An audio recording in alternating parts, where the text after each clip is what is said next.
Following the controversial 2021 Abu Dhabi Grand Prix, many fans have demanded F1 race director Michael Masi to be sacked, while others have been fine with him keeping his role. The numbers on both sides, interestingly, closely matching the number of Hamilton and Verstappen fans. Mercedes boss Toto Wolff has claimed that Masi robbed Hamilton the F1 title, announcing that he has no interest in talking to the race director, while the likes of Red Bull's Marco have come out and said that Masi must stay in his job, further explaining that the rules he's revising instead. Now, of course, no one likes seeing someone getting sacked, but with all the discussion around the Australian and the integrity of the sport with him in charge, the FIA are now forced to make a decision on Masi's future. The question being, should Masi stay or should he go? Following the sad and sudden death of former F1 race director Charlie Whiting, Michael Masi was drafted in for the 2019 season. Now, Masi was rather inexperienced, having only been deputy race director for 1 year. Regardless, bar Vettel losing the win in Canada 2019 and Leclerc getting the win in Italy 2019, Masi's first season in charge was rather uneventful on the whole. Conversely, the following seasons of 2020 and 2021 were increasingly filled with controversial moments, with Michael getting more and more flack as time went on. Now, I'm not saying if Masi was right or wrong in how he dealt with all the incidents, nor will I mention to what extent he could have done better on all of them, mainly because I'd be talking for an hour and spending the rest of the month editing. But the following actions from Masi have received criticism at different levels by fans. At Spain in 2020, Masi seemingly didn't care about Leclerc driving around at full speed without his seatbelt properly on.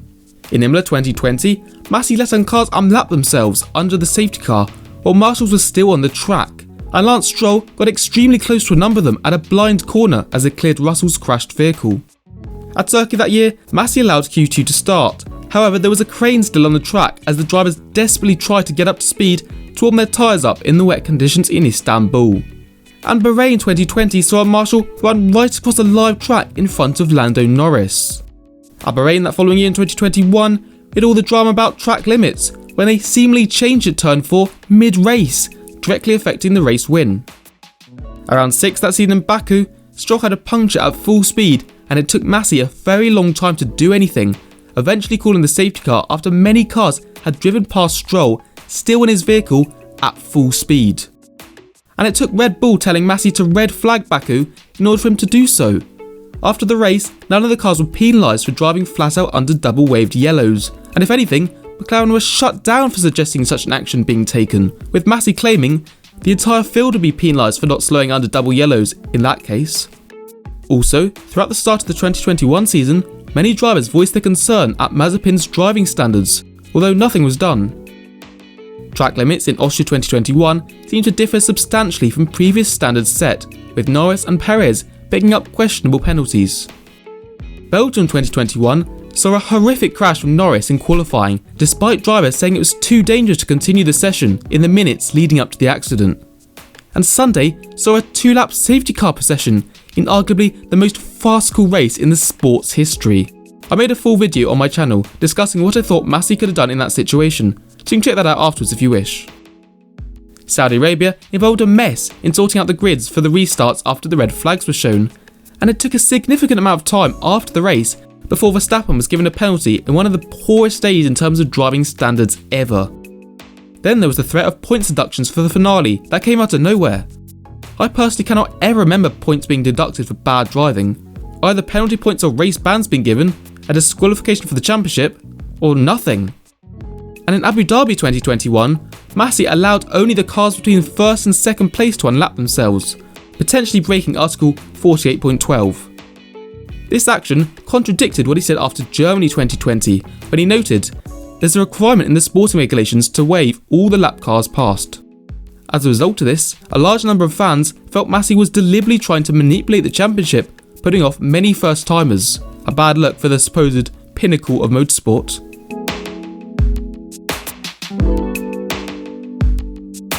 Now, it seems I've listed an awful number of incidents that happened over the last 2 years, but I have to admit, some of those Masi didn't have a lot to do with. So what does Michael Masi actually do, and what is the role of F1 race director? Well, effectively, Masi is in charge of overseeing the event. He has overall responsibility for race control, and therefore he's in direct charge of many events, including deciding whether to use a red flag, use the safety car or a virtual safety car, or use the black and white warning flags. Before and after each race weekend, Masi reviews the circuit, and then the race, making suggestions for possible improvements. And he also makes the calls on track limits during the weekend as well. He's the main contact point for problems. For example, if a team wants something investigated during a race, they'll pass on that issue to Masi, and it's then up to him to decide whether any investigation is necessary, passing the matter on to the stewards if he believes so. Masi then communicates any result back to the teams. That's why you often hear the likes of Wolff and Horner lobbying Michael, trying to persuade him to investigate something or make a certain decision. Now note that Masi is not a race steward. Masi does not give out the penalties, so anyone blaming him for giving a 5-second penalty to Hamilton at Silverstone 2021, for instance, should have directed their anger towards the race stewards that weekend. Well, if they should be getting angry and spending their Sunday writing insults on social media at all.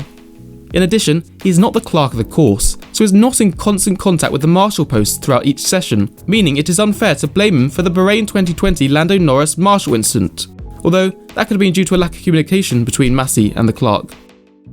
In my opinion, Masi was also unfairly criticised about what he said in Saudi Arabia when he, quote, offered Red Bull third on the grid after a red flag. To me it seemed like a, I'll offer you this position, or else I'll give you a penalty. However, it didn't take long before his radio message with Red Bull became Masi's latest controversial action.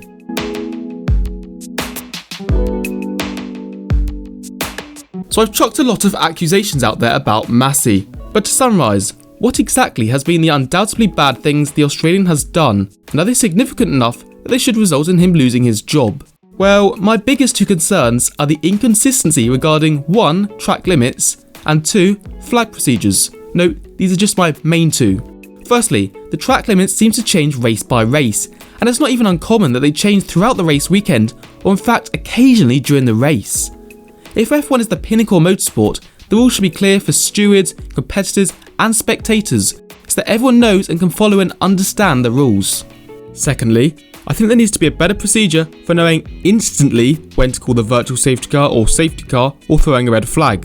For example, one piece of written down guidance could be putting out a red flag if there's been a serious incident on track, really bad weather conditions or a major barrier repair. There have been races such as Baku 2021 where one crash on the main straight has resulted in a safety car, while the exact same crash has resulted in a red flag. There have been an increasing number of red flags over the last few years. Did Hungary 2021 really need a red flag, for example? Some have claimed that this is a result of Liberty Media wanting more advert breaks and more standing starts, because, well, entertainment. And on the second point about flag procedures, there should be guidance of how long the virtual safety car or safety car is out for. It shouldn't be out too long, otherwise laps of racing are lost, but it should be done properly and not rushed. Otherwise, drivers could be faced with marshals running across the track, for example.